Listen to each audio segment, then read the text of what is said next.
More universities could hit the call for a national shutdown this week. That's because the issue of funding for the missing middle students and the scrapping of historical debt have not been resolved. The missing middle refers to students who cannot afford fees but do not qualify for financial aid. Well, for more on this lunchtime, I'm joined by my colleague, eNCA reporter SILINDELO MASIKANE from our newsroom. SILINDELO, good afternoon. Just take us back and remind us of the main demands that students have been making. Well, Bradan, you would remember that there are about 15 demands that students and student organizations are making to government. They are demanding that the historical debt of students be scrapped. They are demanding the implementation of fee-free higher education, as well as a number of other demands that have been put on the table. Now, what we understand from these organizations that represent students is that majority of these demands have been met. It's just that the issue of the scrapping of historical debt, as well as the issue of how the missing middle is going to be funded is still at play, and that is why we're still seeing the national shutdown in effect, as well as students continuing to protest on the streets across the country. Okay, now, where's this at now when it comes to discussions with the higher education department on ending this protest? Because the students, as you've seen, you were out and about over the last 2 weeks, they have vowed to continue until a resolution is reached. I mean, we've been seeing these protests playing out for a number of years now, Brad, and it always begs the question that when is it going to come to a stop? So far, we've seen meetings with the Higher Education Department and Training with these student organizations. The last meeting was about 2 weeks ago, as well as the minister having a meeting with Chapter 9 institutions, being the Public Protector as well as the Human Rights Commission, that have had a number of complaints given to them. But what we know so far is that there could possibly be another meeting with these student organizations this week, if not tomorrow, and they are, of course, looking for answers, and they've been saying that they've actually been struggling in terms of getting a hold or sitting down with the department. Let's take a listen. Last week, we convened a special National Executive Committee meeting with all the SRC in the country here in Pretoria to discuss these matters, the 15 demands that we submitted. In that particular session, we would have hoped that the minister was going to honor our invitation, but he couldn't. Even this weekend, because after that session, Student Representative Council went to their respective campuses as per the resolution to go and shut down, and that was implemented to almost 17 universities nationwide. But I must say that we have been having severe difficulties with the Department of Higher Education because on a continuous basis, they do not want to come to the table with us and come and discuss these matters that we're raising.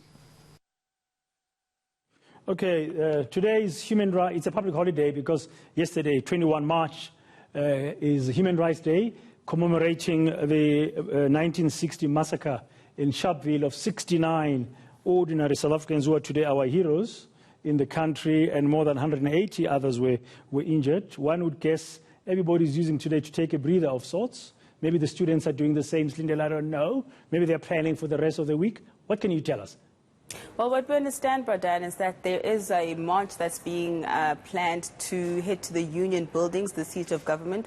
Student organizations saying that they're finding absolutely no joy with their discussions with the higher education minister. In fact, they've even labeled him as incompetent in terms of dealing with the matters at hand. And of course, we are expecting more protests to continue this week. We know that 18 students from at least 18 universities have been participating in the national shutdown, and we are expecting those that have been completing their 2020 academic year to join in protest action. But that is if government and, of course, universities don't bring a resolution within the week. But I had an opportunity to speak to some students who are on campus today just to find out exactly how they're feeling about the protest and the government interventions. Let's take a listen.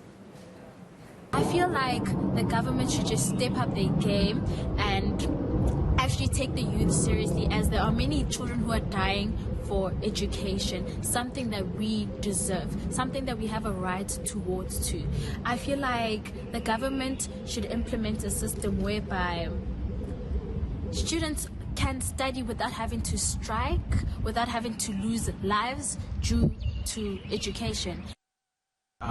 I strongly believe that the government should introduce something called maybe education tax, where the people earning the highest money, let's say the highest tax bracket, those people who belong in the highest tax bracket should also be taxed for education tax. And that money can also be used towards funding schooling opportunities for those who are disadvantaged. We're calling upon the president to actually step up now. Now is the perfect time to actually step up. We're calling on the presidents, the ANC, and all the other parties in South Africa to actually step up and actually support and actually be with us in this tough situation and fight.